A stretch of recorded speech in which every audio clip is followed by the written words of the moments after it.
ನಮಸ್ಕಾರ ವೀಕ್ಷಕರೇ, ನಿಮ್ಮ ನೆಚ್ಚಿನ ಕೆಪಿ ನ್ಯೂಸ್ಗೆ ಸ್ವಾಗತ. ನಾನು ನಿಮ್ಮ ಪೂಜಾಸ್ತಿ. ಇನ್ನು ಹೆಣ್ಣು ಹೊನ್ನು ಮಣ್ಣು ಈ ಮೂರಕ್ಕೆ ಇಡೀ ಜಗತ್ತು ಮಣ್ಣಲ್ಲಿ ಮಣ್ಣಾಗುತ್ತೆ ಎನ್ನುವಂತಹ ವಾಸ್ತವ ವಿಚಾರ ಕೂಡ ಪ್ರತಿಯೊಬ್ಬರಿಗೂ ತಿಳಿದಿರುವಂತದ್ದು. ಹೀಗೆ ಹೆಣ್ಣು ಹೊನ್ನು ಮಣ್ಣಿನ ಹಿಂದೆ ಹೋಗಿ ಮಣ್ಣಾದವರ ಸಾಲು ಕೂಡ ಹುಡುಕೋದು ಕನಸಿನ ಮಾತೆ ಸರಿ.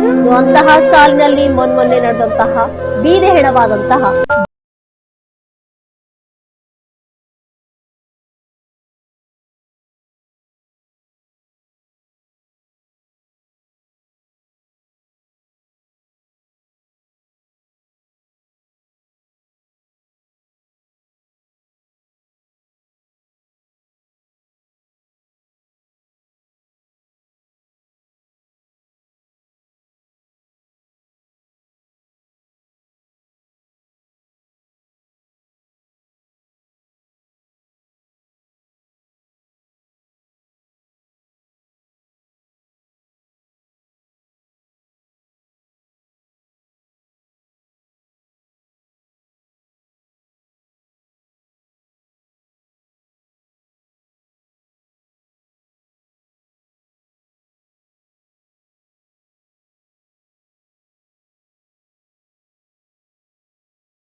ಮಂದಿ ಸಂಧಿಯಲ್ಲಿ ಮಾತನಾಡಿಕೊಳ್ತಿದ್ದಾರೆ. ಇನ್ನು ಮೊದಲಿಗೆ ಪೊಲೀಸರ ಅಂಗ್ಲಲ್ಲಿ ಬಾಗಪ್ಪ ಹರಿಜನ್ ವಿಜಯಪುರ ಹೊರವಲಯದ ಮದೀನಾ ನಗರದಲ್ಲಿ ಬಾಡಿಗೆ ಮನೆ ಮಾಡಿಕೊಂಡಿದ್ದಂತೆ. ಇನ್ನು ಇಲ್ಲಿ ಅಡುಗೆ ಕೆಲಸಕ್ಕಾಗಿ ತನ್ನ ಸಂಬಂಧಿಯಾದಂತಹ ಸಂಚನಾ ಎಂಬ ಮಹಿಳೆಯನ್ನ ಇರಿಸಿಕೊಂಡಿದ್ದಂತೆ. ಇದು ಆತ ಮಾಡಿದಂತಹ ಮೊದಲನೇ ಎಡವಟ್ಟು. ಆಕೆಯನ್ನ ಸಂಬಂಧಿ ಎಂದು ಪರಿಚಯಿಸಿಕೊಂಡಿದ್ದ ಬಾಗಪ್ಪ ಮತ್ತು ಕೆಲವು ಮೂಲಗಳು ಆಕೆಯೊಂದಿಗೆ ಬಾಗಪ್ಪ ಮಸ್ತಿ ಮಾಡಿಕೊಂಡಿದ್ದ ಅಂತ ಕೂಡ ಹೇಳುತ್ತೆ. ಇನ್ನು ಮೊದಲೇ ಬಾಗಪ್ಪ ಹೆಣ್ಣು ಬೇಕಾ ಅನ್ನೋ ಸಂಗತಿ ಭೀಮಾ ತೀರದ ಮಂದಿಗೆ ತಿಳಿದಿತ್ತು. ಇನ್ನು ಅಷ್ಟಕ್ಕೆ ಸಾಲದಕ್ಕೆ ಅವನ ಶತ್ರುಗಳಿಗೆ ಈ ಒಂದು ವೀಕ್ನೆಸ್ ಕೂಡ ಸಾಕಾಗಿತ್ತು. ಈ ಸುಸಂದರ್ಭಕ್ಕೆ ಕತ್ತಿ ಮಸೆಯುತ್ತಾ ಹೊಂಚು ಹಾಕಿ ಕುಳಿತಿತ್ತು. ಹಂತಕ ಪಡೆಯಾದಕ್ಕೆ ಸಮಯವೂ ಕೂಡ ನಿಗದಿಯಾಗಿತ್ತು. ಆ ಸಮಯದ ನಿಗದಿ ಮಾಡುವ ಹೊಣೆಗಾರಿಕೆ ಇದ್ದಿದೆ. ಈ ಸಂಚನ ಅಲಿಯ ಸಾನ್ಯಾ ಎಂಬ ಮಾಹಿತಿ ಹೊರಬಿದ್ದಿದೆ. ಸುಳಿವು ಕೂಡ ಸಿಕ್ಕಿದ್ದು ಹೇಗಪ್ಪ ಅಂತ ಅಂದ್ರೆ, ಬಾಗಪ್ಪ ಹರಿಜನ್ ಮೇಲೆ ನಡೆದಿದ್ದ ಫೈರಿಂಗ್ ಪ್ರಕರಣದ ವಿಚಾರಣೆ ಫೆಬ್ರವರಿ 19ರಂದು ನ್ಯಾಯಾಲಯದಲ್ಲಿ ನಡೆಯಲಿತ್ತು. ಈ ಹಿನ್ನೆಲೆಯಲ್ಲಿ ವಿಚಾರಣೆಗೆ ಹಾಜರಾಗಲೆಂದು ಬಾಗಪ್ಪ ಹರಿಜನ್ ಒಂದಷ್ಟು ದಿನ ವಿಜಯಪುರದಲ್ಲಿ ಇದೇ ಮನೆಯಲ್ಲಿ ಇರ್ತಾನೆ ಎಂಬ ಸುದ್ದಿ ಮುಟ್ಟಿಸಿದ್ದ ಚೆಲುವೆಯೇ ಈಕೆ. ಮೊದಲೇ ಬಾಗಪ್ಪ ನಂಬರ್ 1 ಚಾಲಾಗಿ ತಾನು ಎಲ್ಲಿದ್ದೀನಿ ಎಂಬ ಸುಳಿವೆ ಕೂಡ ತನ್ನ ಜೊತೆಯಲ್ಲಿದ್ದವರಿಗೆ ನೀಡ್ತಿರ್ಲಿಲ್ಲ. ಇನ್ನು ಬಾಗಪ್ಪ ವಿಜಯಪುರದಲ್ಲಿ ಬಾಡಿಗೆ ಮನೆ ಮಾಡಿಕೊಂಡಿದ್ರು. ಆತನ ವಿರೋಧಿಗಳಿಗೂ ಕೂಡ ಗೊತ್ತಿರ್ಲಿಲ್ವಂತೆ. ಆದ್ರೆ ಏಕಾಏಕಿ ಮಂಗಳವಾರ ಬಾಗಪ್ಪ ಹರಿಜನ್ನ ಮೇಲೆ ದಾಳಿ ಮಾಡಿದಂತಹ ಹಂತ ಬಿಸಿ ರಕ್ತದ ಪಡೆ ಮನಸೋ ಇಚ್ಛೆ ಮಾರ್ಪಡಿಸಿ ಬಿಟ್ಟಿತ್ತು. ಈ ನಟ್ಟ ನಡುವೆಯಲ್ಲಿ ರಸ್ತೆಯಲ್ಲಿ ತನ್ನದೇ ಮನೆಯ ಮುಂದೆ ಹೊಟ್ಟೆ ತುಂಬಾ ಹಂದಿ ಬಾಡು ತಿಂದು ವಾಕ್ ಮಾಡೋಕೆ ಬಂದಿದ್ದ ಬಾಗಪ್ಪನ ಕರುಡನ್ನ ರಸ್ತೆಯಲ್ಲೆಲ್ಲ ಚೆಲ್ಲಿಬಿಟ್ಟಿತ್ತು. ಆ ನೊಟೋರಿಯಸ್ ಹಂತಕರು ಈ ಘಟನೆಯ ತರುವಾಯವೇ ಈ ಸ್ಕೆಚ್ ಹಿಂದೆ ಯಾವುದೋ ಮಾಸ್ಟರ್ ಮೈಂಡ್ ಇರಬೇಕು ಅನ್ನುವಂತಹ ಸುದ್ದಿ ಕೂಡ ಹುಟ್ಟಿತ್ತು. ಅದು ಬಾಗಪ್ಪನ ಮನೆಯಲ್ಲಿ ಅಡುಗೆ ಕೆಲಸ ಮಾಡಿಕೊಂಡಿದ್ದ ಆತನ ಸಂಬಂಧಿ ಸಂಚನಾ.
ಮಾಡಿದ್ದಾನೆ. ಅವೆಲ್ಲವನ್ನ ನಮ್ಗೆ ಬಿಟ್ಕೊಡ್ಬೇಕು ಎಂದು ಒತ್ತಡ ಹಾಕಿದ್ನಂತೆ. ಹಲವಾರು ಬಾರಿ ಬೆದರಿಕೆ ಕೂಡ ಹಾಕಿದ್ನಂತೆ ಭಾಗಪ್ಪ ಹರಿಜನ್. ಪ್ರಕಾಶ್ ಮೇಲಿನ ಕೇರಿಗೆ ನೀನು ಆಸ್ತಿ ಬಿಟ್ಕೊಡ್ಬೇಕು, ಇಲ್ಲದಿದ್ರೆ 10 ಕೋಟಿ ಹಣ ಕೊಡಬೇಕು. ಅದು ಆಗದಿದ್ರೆ ನಿನ್ನ ಅಣ್ಣನ ಹೆಂಡತಿ ಇದ್ದಾಳಲ್ಲ, 1 ತಿಂಗಳು ನನ್ನ ಹತ್ತಿರ ಕಳುಹಿಸು, ಸಾಲ ಚುಕ್ತ ಮಾಡಿ ಕಳಿಸ್ತೀನಿ ಅಂತ ಭಾಗಪ್ಪ ಎದೆಯೊಪ್ಪಿಸಿ ಮಾತನಾಡಿದಂತೆ. ಅದಕ್ಕೆ ಅವನನ್ನ ಚುಕ್ತ ಮಾಡ್ಬಿಟ್ವಿ ಸರ್ ಅಂತ A1 ಆರೋಪಿಯಾದಂತಹ ಪಿಂಡ್ಯ ವಿಚಾರಣೆ ವೇಳೆ ಬಾಯಿ ಬಿಟ್ಟಿದ್ದಲ್ಲದೆ, ನಿಮ್ಮ ಅಣ್ಣನಿಗೆ ಹೇಗೆ ಹೊಡೆದಿದ್ನೋ ಅದೇ ತರ ನಿನಗೂ ಹೊಡಿತೀನಿ ಎಂದು ಧಮಕಿ ಹಾಕಿದ್ದಂತೆ. ವಿಚಾರ ಕೇಳಿದ್ದೇ ತಡ ಪ್ರಕಾಶ್ ಮೇಲಿನ ಕೇಳಿ ತನ್ನ ಅಣ್ಣನ ಕೊಲೆ ಮಾಡ್ತಿದ್ದು ಇದೇ ಭಾಗಪ್ಪ ಹರಿಜನನೇ ಅನ್ನೋದು ಕನ್ಫರ್ಮ್ ಆಗಿದೆ. ಹಾಗಾಗಿ ಸ್ಕೆಚ್ ಹಾಕಿದ್ವಿ ಅನ್ನೋ ಸಂಗತಿಯನ್ನ ಬಾಯಿ ಬಿಟ್ಟಿಲ್ಲ. ಆದ್ರೆ ಇದೇ ಜಾಗದಲ್ಲಿ ಇದ್ದಾನೆ ಅನ್ನೋ ವಿಷಯ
ವಿಚಾರಣೆ ಎದುರಿಸುತ್ತಿದ್ದಾಳೆ.